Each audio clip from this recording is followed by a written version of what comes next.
Howdy, howdy. Howdy. Howdy.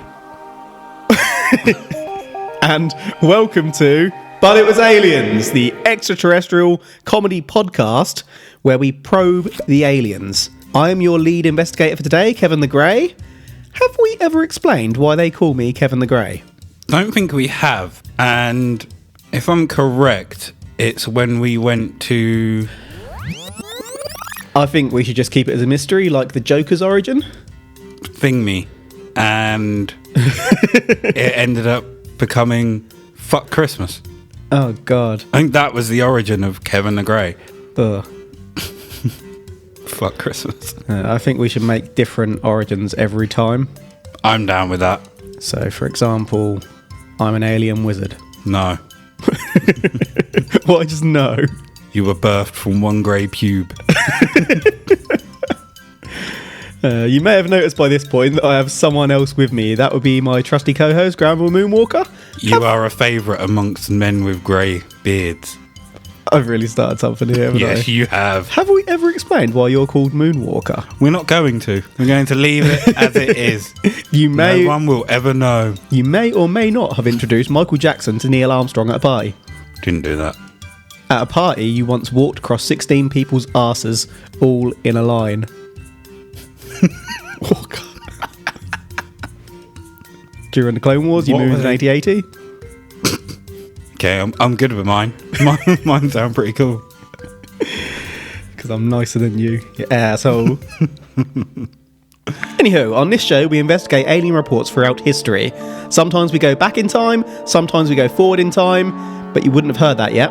If you listen next Thursday, you'll hear us travelling forwards in time. We investigate these alien reports to ascertain what really went down and decide whether it really was aliens or whether there is some other explanation. Today, what we can do right here is go back. Way back.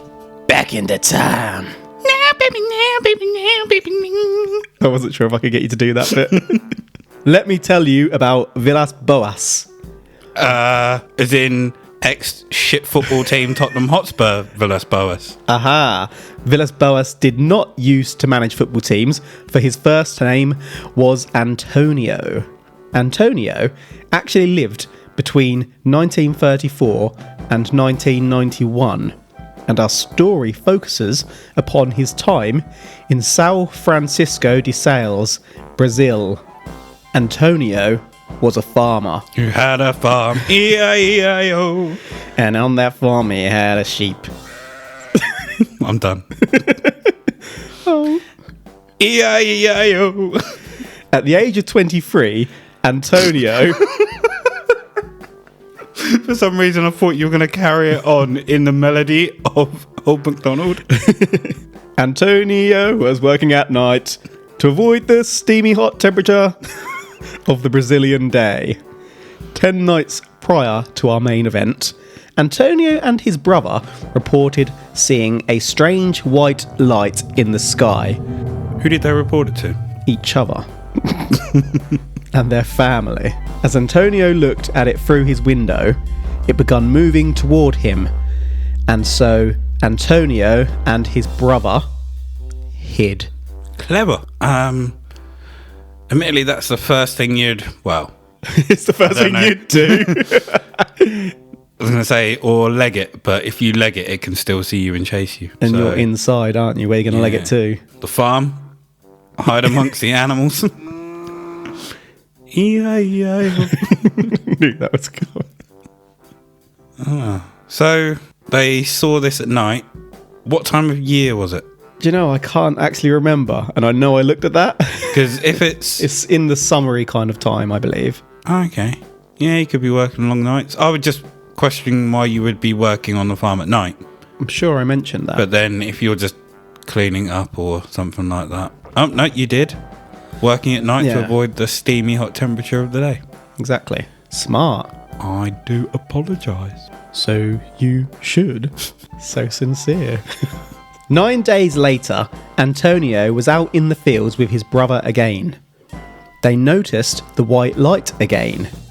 Antonio moved towards the light, but every time he began getting close, the light moved away. Whoa. So the first time the light heads towards you, you hide like a little bitch. Yeah. And then when you're outside and there's, I was about to say more than one of you, but there was more than one of them before, they start moving towards it? Yeah. Why? Like, the first time you see a dog, you might be scared, but the next time you'll feel a little bit brave. You're like, oh, it's that dog. Yeah, maybe I'll try and stroke it. No, I'm not having it. The first time you go on a roller coaster, you might shit your pants, but next time you're coming up to it, you're feeling a little bit braver. It's quite natural human behaviour. How are you not having it? Don't believe it. If you're not believing it at this point, my gosh. After about 10 minutes, Antonio gave up and returned to his brother, and then it happened. On October 16th, 1957, Antonio was out alone, ploughing the fields, when he saw a red star in the night sky. That would not be the only ploughing taking place this evening. Also, when he saw the star in the sky and was moving towards it and it was moving away... You're really fixated on that, aren't you? You do realise it was probably the same distance it was the whole time? It didn't move further away. It didn't get closer. He moved forward and he just wasn't getting closer to it because it's in the sky. Maybe it wasn't a star and it was a ship. It was a star. So we've got two witnesses. These two Villas Boas brothers. Yep. So, did you name his brother? No. So he's just called Bro. Is his brother Bro. Andre? No. Okay. Two witnesses. And it's not the only thing that would be ploughed. He didn't go after the animals, did he? Why would your mind go there? Because he can't plough the Red Star. Did he plough his brother? Oh my gosh. Did his brother plough him? Antonio watched on. I was just about to say, I don't see him being very trustworthy at the moment, so... I haven't even called him that. I'm going... This is your case, so it just pops into my head naturally. I can't help the people in the cases that I cover. I have no influence on them. So I'm going for natural things that could be explained now. As you said, there was ploughing taking place. Okay, we'll explain this biatch.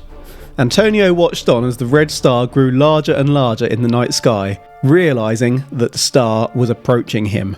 As it neared Antonio, moving incredibly fast, Antonio realised that it was not a star at all, but an egg-shaped aerial craft. A freaking UFO. And he stood there? Stood there watching it come, or watching it come closer? Or was it that quick that he didn't have the ability to turn and run like he should have? So we'll cover that momentarily. Okay. Was he paralysed on the spot by fear? Well, not at this point. He's just seen it in the night sky and realised it's coming closer. Okay. So he's about to react, however he reacts. The craft had a light at the front and a rotating dome on its top. The craft continued its descent, landing in the field by Antonio. The craft extended 3 legs from its base to land. It was at this point that Antonio fucking legged it. Well, I say legged it. He first attempted to escape on his tractor. Machines well known for their speed. However, it would probably be faster than what he could run. So...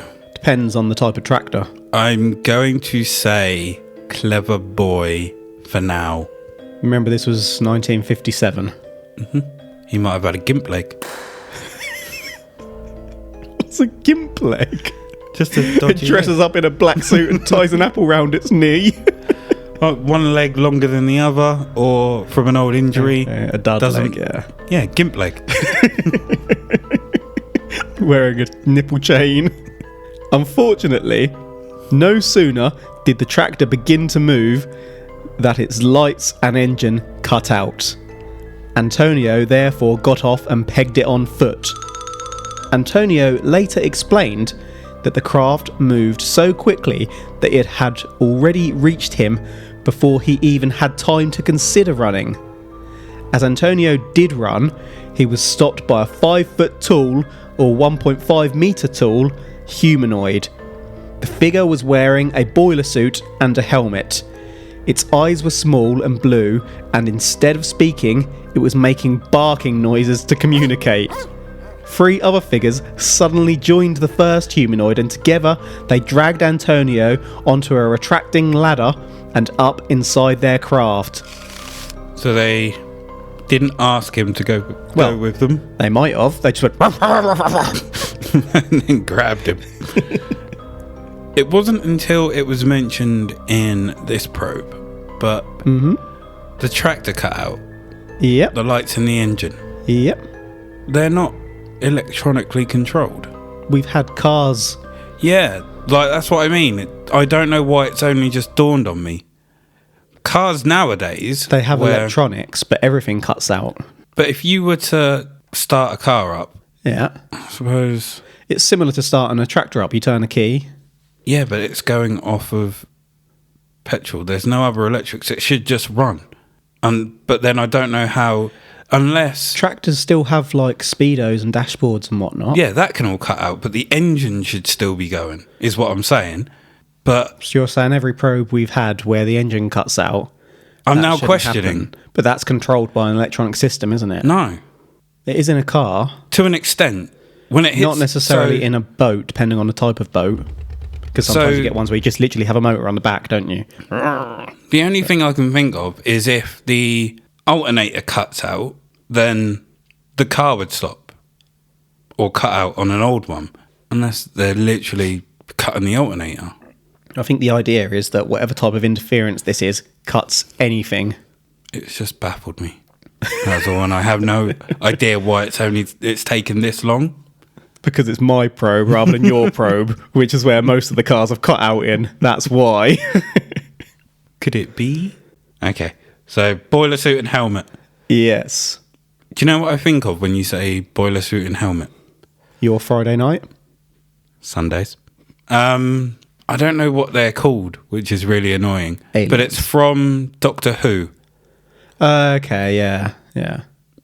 I picture those. Yeah, I don't really watch Doctor Who. Neither do what I. They're called, but I've seen them. I know what you're talking about. That's why I didn't know what they were called. What I liked about this little bit is that rather than a tractor beam, they use a ladder. Yeah? Wasn't a ramp coming down? No, it's just... Do you reckon they climbed down Just like a helicopter. They throw a ladder down, hold on to it, or pull did the they ladder just back up. Let go and slide down?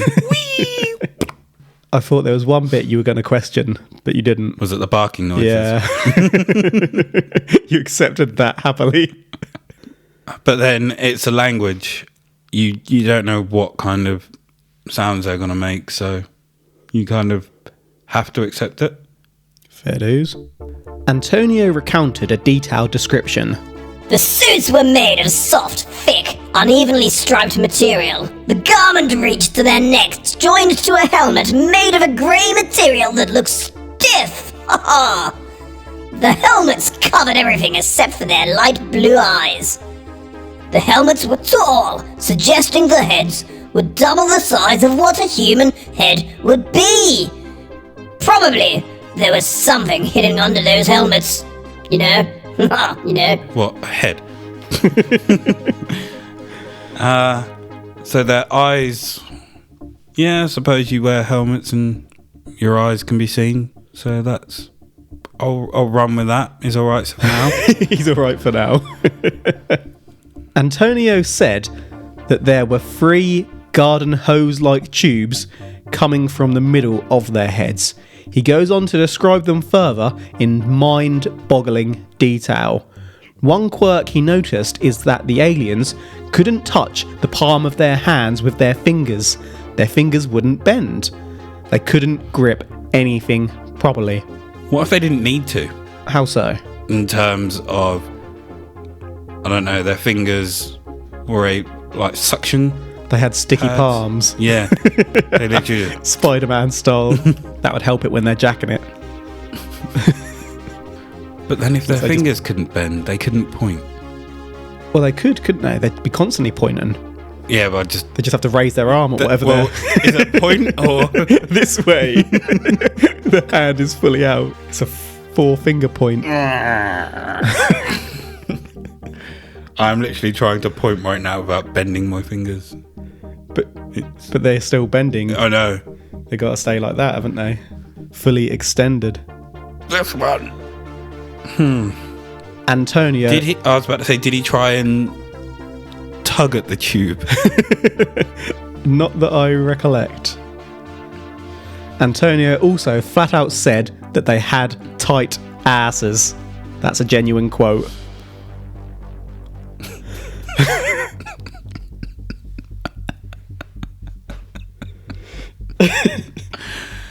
He, does he know that by sight or feel? A bit of both. And he didn't try to tug at their hoses. That's what she said. This is just too weird at the moment. Yeah, it's only going to get weirder. Carry on. There were no pockets on the trousers. Those three things on their head. I'm he calling wear it now. That's their space dicks. Did... I don't know that he wore them, no. How do you He know just there was proper no investigates. pockets? Like I said, the detail in this one is phenomenal. It's far more than I've got time to cover. Antonio said that once inside the spaceship, he was stripped of his clothing and lubed up. They covered him in a gel-like substance. He was then taken to a room through a door surrounded by red symbols. Antonio then had his blood taken via his chin. Ooh. That was pretty much my reaction when I read Needle in the chin to draw blood. Oh, it. Yeah. that would be uncomfortable. Why would you take blood from the chin? Why? Covered in a gel-like substance. Yeah. Do you reckon it's quite similar to when women go and get a pregnancy scan and they have that gel covered on them before? To assist with the ultrasound. Yeah. Do you reckon it's similar to that? Interesting idea. So they can Could see. be, so they proper examine him. Yeah. That's a good idea. It's not what I came up with, as you'll find out later. I'm pretty sure that's not what you came up with. Yeah, just from the chin. It seems such a strange place. to How big stick is a his needle. chin? Unless he had one massive bum chin. Yeah, did he have one? Like how doctors here stick needles in people's asses. They think the bum is on the chin, so they stick it in the chin. Which The bum is on the chin. Backs The up bum my is on the chin. Maybe that's common practice there, though. Only their asses. So for these aliens, the arse is on the chin and their dicks is on their heads. Their heads are basically their reproductive organs. Mind-boggling. Very. How big must that needle be? Because it's not. Can you imagine walking into the doctor's? He just sticks a needle in your chin. It's vicious. After the blood was taken, Antonio was taken to another room and left alone for what he believes was about 30 minutes. A gas was pumped into the room and Antonio began violently vomiting everywhere. Ooh. He did not like that gas. Certainly didn't. Do you reckon it was the smell of the gas or... Possibly. Literally just...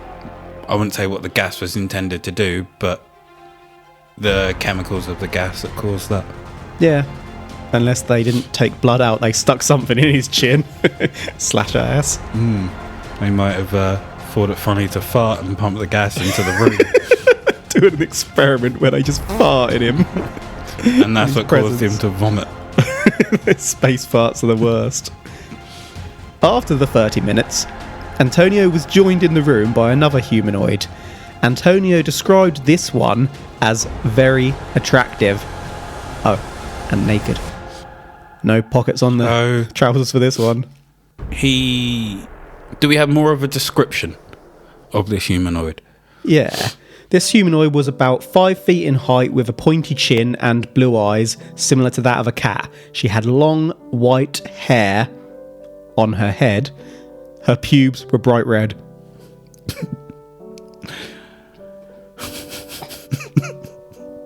Carpet doesn't match your curtains. Is that the sort of description you were looking for? It's not, but I'll take it.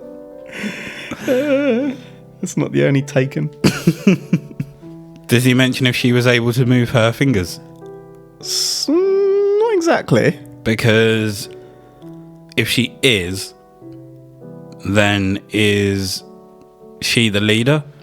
Because we've had it in cases before where people use machines or robots. And we've also had different species rocking around together, haven't we? Mm-hmm. Like the Jiminy Cricket pervert and the little hairy guys. So maybe those three were the ones to commandeer him. Yeah, I know what you're saying, but from what I understand, these folks were all the same species. The other ones just had their suits on, whereas this one was naked. Did she have... Oh, yeah, she had a big chin. Red pubes, yeah. Pubes are red. Big chin. And red pubes, yeah. Dick on her head? No dick on the head for this one, see? Same shape head? Yep. Okay. Antonio said that he was uncontrollably attracted to this female humanoid, so they banged. Antonio said that during their hot sex, the female did not kiss him, but occasionally nipped at his chin. So I'm saying it was either because he had vomited minutes earlier, so she didn't want to kiss, or that she thought that she was tonguing his bumhole. As an expert on this subject matter, what do you think, Mooney? Nipping the chin. Yeah. It's done quite often. I couldn't tell you about the rest. It's a sign of perfection. Is it? I was about to suggest that maybe they injected catnip into his chin.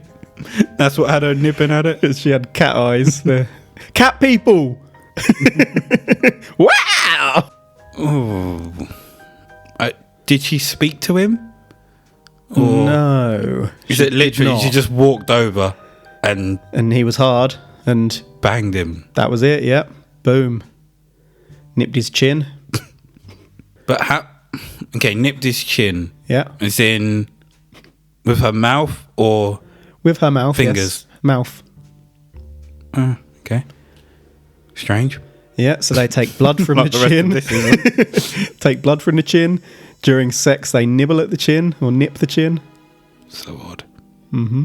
Once it was all over, the female smiled at Antonio, got up, then rubbed her belly and gestured upwards. Antonio believed that this meant that she was pregnant and that she was going to raise his child in space. How... Right, she rubbed her belly and gestured up. Yep. Maybe she was just communicating that she was hungry and she was going to get something to eat. Are you hungry? Do you want to come and get something to eat as well? And he's missed out on the best meal of his life. Like, we've just banged. You must be hungry. Let's go eat. And he's like, no. She means she's pregnant. How could pregnant that quick? Alien species, who knows? So interbreeding. Mm-hmm. We've heard of that before. We have. And it always turns out to be true. Okay. This Antonio's a weird one. Antonio said that the female seemed relieved that her task was over, which pissed him off. Not because he was shit in bed, but because he felt like he had been nothing more than a stud to the aliens. I'm sorry, but you've just been kidnapped and possibly date raped. Why are you not pissed off at that? Yeah. He's pissed off he's just been used for sex. Yeah. EP. He's an emotional pussy.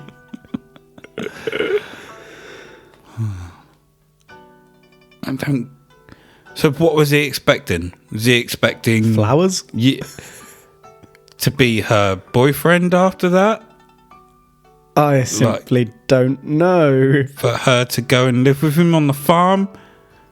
For him to go and live with them in space? Like, what the hell?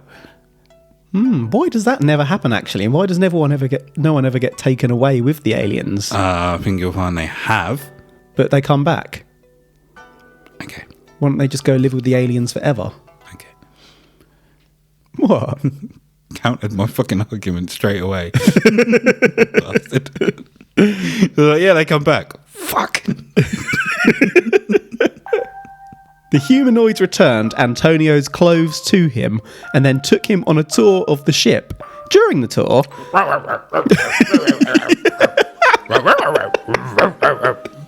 It must have been just like that. He's like trying to say, here's the door. Antonio's shitting his pants. During the tour, Antonio attempted to steal a clock-like device to prove what had happened, but he said that the humanoids caught him and took it back. Antonio was then escorted off the ship and stood in the fields watching as it took off. When Antonio returned home, he discovered that 4 hours had passed. So it's aliens, right? The whole time I was going through that section, I just had the image of these dog people barking on a tour. Imagine you're going like on a guided tour of a museum or something, and someone's just barking at you. You're looking at the most beautiful painting ever. And the tour guide's just like... They're trying to explain, like, the whole reason the picture came about, the whole history of it, and all you can hear is... Dog aliens. Do you reckon they were related to Ricardo? Oh, God. No, I do not. No, me neither. So, do you reckon they could sense that he was annoyed that he'd only been used for sex, so they gave him a tour? To try and cheer him up. Yeah. Because they cared. Alien tours. Get banged. Get a tour. Get dropped off home. Get banged, see the world. So, did anyone... I know we haven't really got there yet. But I was going to say, did anyone notice he was missing off the farm for 4 hours? No, because he was just working through the night. Wasn't working with his brother? His brother didn't want to help? No, he was by himself that night. Okay. I'm calling bullshit. It's taken you a while. Following the event, Antonio suffered with nausea, weakness, headaches, and lesions on his skin. So after some time, he contacted a journalist named Jose Martins, who had been advertising for people with experience of UFOs to contact him. So he didn't contact a doctor first. He goes straight to a journalist. Right, you're thinking bullshit, right? Well, get this. Martins contacted Dr. Olavo Fonte. Why did it take Martins to contact a doctor? Because he knew what he was doing. Antonio was a farmer. Dumb one at that. Contacting a fucking journalist before a doctor. Dr. Fontes of the National School of Medicine of Brazil. Fonte analysed Antonio and discovered that Antonio had indeed been exposed to a large amount of radiation and was now suffering from radiation sickness. This is a farmer in the 50s. He had no way to come into contact with radiation. Was there... Well, I wouldn't say a junkyard. Was there like a radiation dump nearby? Like a river someone had been... Not that I could find. Toxic things into. No. The lesions went on appearing for months and were discharging a yellow liquid. That is not what you want to be discharging. Ew. Antonio was subject to many physical and psychological tests. They actually found the needle marks on this bastard's chin. Antonio was described as reluctant to tell his story, and he passed every test that he was made to take. For all intents and purposes, this appeared to have happened. So, whoa. So he didn't want to tell people what happened? He had had an experience that he was uncomfortable with, and he thought that someone could help. But I'm not going to tell you what happened to me. Just, can you help? Is that what it was? He told people what happened, but he wasn't, like, brazen about it. Oh, okay. Reluctant. Yeah, not refusing. And he passed every test he was made to make. Yeah. And what tests were they? Like, psychological tests. Were you abducted by aliens? Yes. Tick. Did you bang an alien? Yes. Tick. Did she have red pubes? Is this bullshit? No. Tick. Do you understand this phrase? And we calmly walked across the beach and saw the dolphins making love to humans. Tick. Antonio was able to recollect every detail of his abduction without the need for hypnosis. Oh, well, if you made it up in your fucking head, of course you can. Yep, that, literally just that, is what makes me suspicious. Antonio went into so much detail that I couldn't include it all here. Antonio had been able to memorise the red symbols around the door to the room he was taken into and reproduce these symbols for investigators. He even described the thickness of the soles of their shoes. How would he even know that? I'm looking at you right now and I have no idea how thick your shoes are. Is he... what's it called when you can see something and then literally remember everything about it? Oh, the term for like photographic memory. Photographic memory. I just blanked. Does he have that? Or can he just make up bullshit on the spot and get people to believe it? I will cover that a little bit more momentarily. Okay. So, looking to science, this abduction occurred in 1957, years before famous abductions took off, and so in some senses it was the first. Or was it?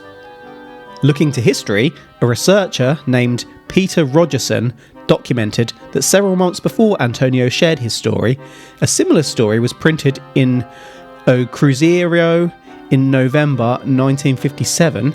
Meanwhile, there were similarities with the now famous George Adamski story.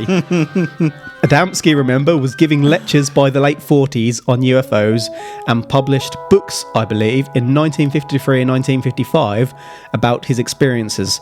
So firstly, this could be made up following the influence of others. Is he an Adamski follower? No, he's not, but he could have become aware of Adamski. I mean, in terms of didn't go to America to follow him, but brought all his books, read everything that he put out. Yeah, I couldn't say one way or the other. I'm not aware that he was, but I don't have access to his personal library. Okay. Still going with bullshit. So it turns out Antonio was not the first man to claim alien abduction, but his story was among the first on the planet to gain widespread attention. Was this... This was after Adamski, right? Yeah. So did Adamski's not gain... I said among the first. Yeah. Adamski was giving lectures and whatnot in the late 40s, then he published some books in the 50s, but I think it was later in the 50s that he started becoming renowned. But even so, like I say, this was among the first. I'm not saying it was the first. At the time, people believed that a simple peasant farmer could not have the capacity to come up with such a detailed and creative story. Of course he could. But let me remind you, this family had many fields and farm machinery. They were anything but peasants. Then later in life, Antonio passed all his studies and became a lawyer. He went on to marry and have 4 human children. Antonio stuck to his story throughout his life, and people then said that he was a lawyer and upstanding citizen. There was no way he could lie about this. So basically, people wanted to believe him whatever. Do you trust all lawyers? I don't think it would be fair to say this one was imagined or that Antonio had lost a few marbles. Lawyers are a hard one because it's just a job to them. Yeah. So whatever they do out or in work doesn't necessarily inform who they are outside of work. And it always boggles me. Like if you ever go to court, lawyers will absolutely hammer each other. Then as soon as court is over, they'll literally start laughing and joking. They'll go and have a drink together and stuff. It's bonkers. Well, if you think of it in terms of Tyson versus Tyson on Fight Night, we beat the shit out of each other. And I hate you every time I fucking play against you. And just want to hit you with that one clean punch to knock you out.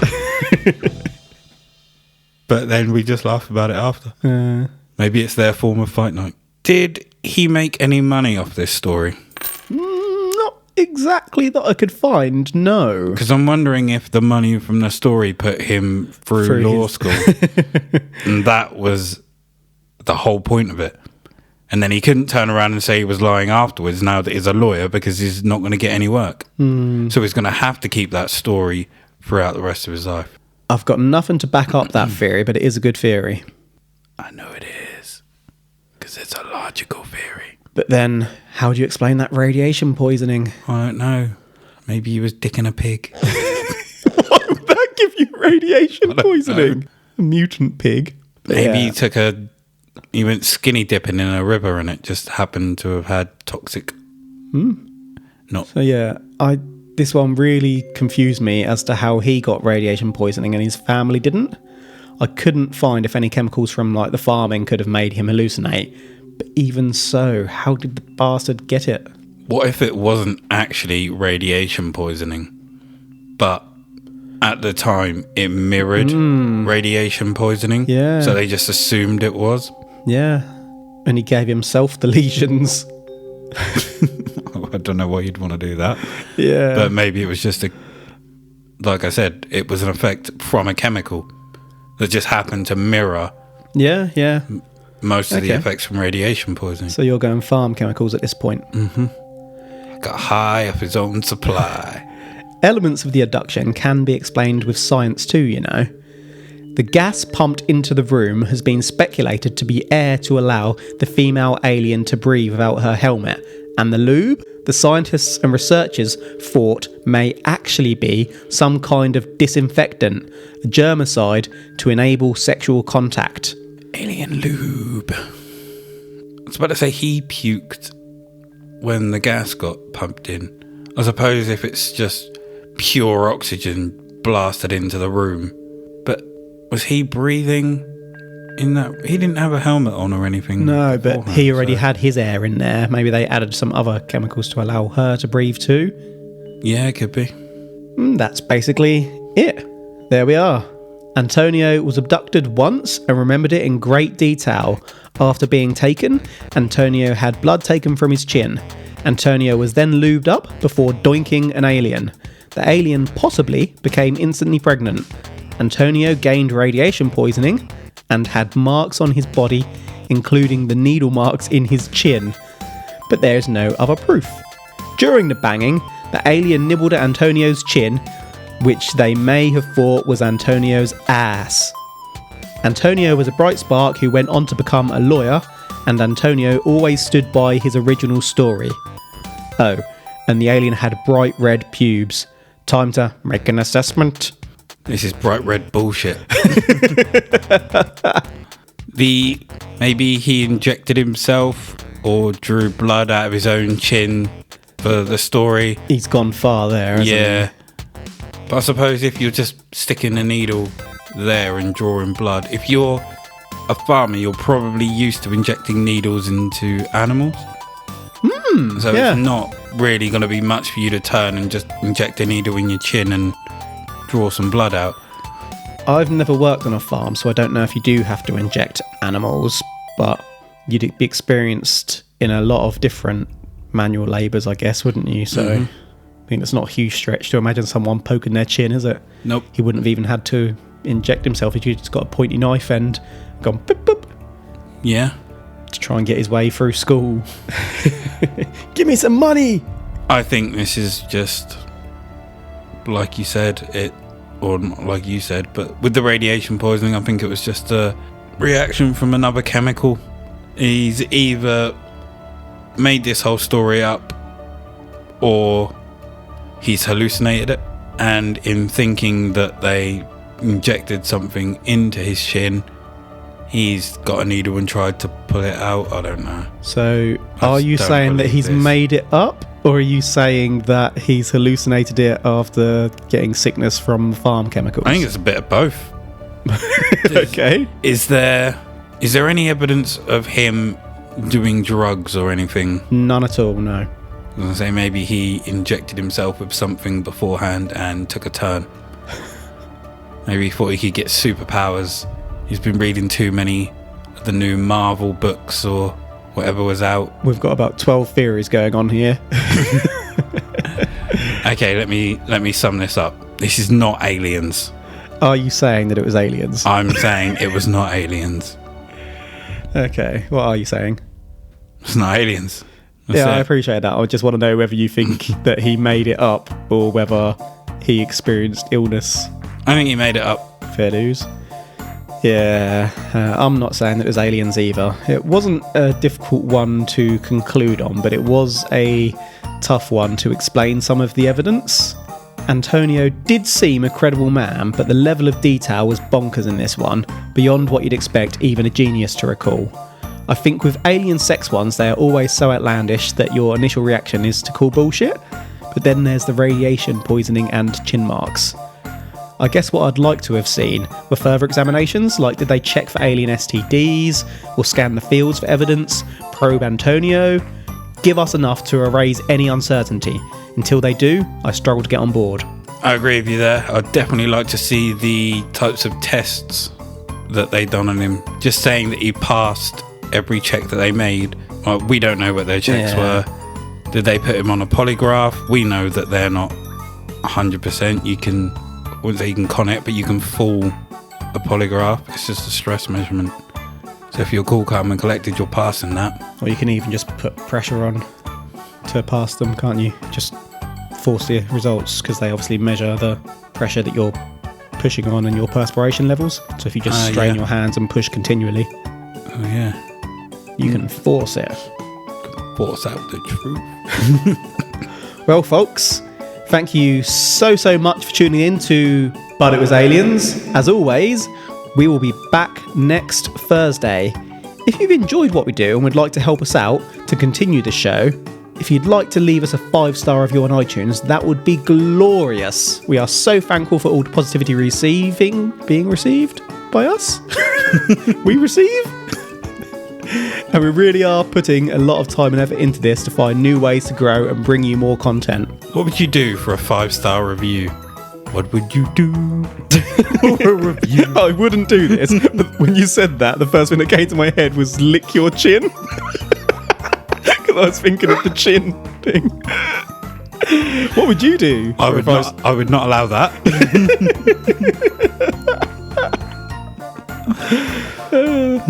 I don't know. I don't know what I'd do until I was asked, but... So put some requests in and see what Granville will do for a 5-star review. If you'd like to probe us... Would I kick Kevin the nuts? No. No, I wouldn't. Preferably things that aren't involving pain to me. Would I kick a football in Kev Nuts? Kev Nut? Kev Nut? At Kev Nuts? Kev Nuts? Would I kick a football at Kev's Nuts? Not on purpose, but I have done about 5 times already. He seems to have a magnet in there for footballs. If you'd like to probe us, you can find us on the gram at But It Was Aliens take Podcast. He would. You can find us on the Twitter. He didn't. On the Twitter! That threw me. But It Was Aliens. We appreciate all the feedback we get, and some of the show suggestions have been really interesting. We're currently looking into whether we can probe a few of your suggestions, so watch this space. I've been your host, Kevin the Grey. That's him saying that he still is Granville Moonwalker. Until next time, do you have a bum chin? Maybe there's more to it than you think. The truth is up there.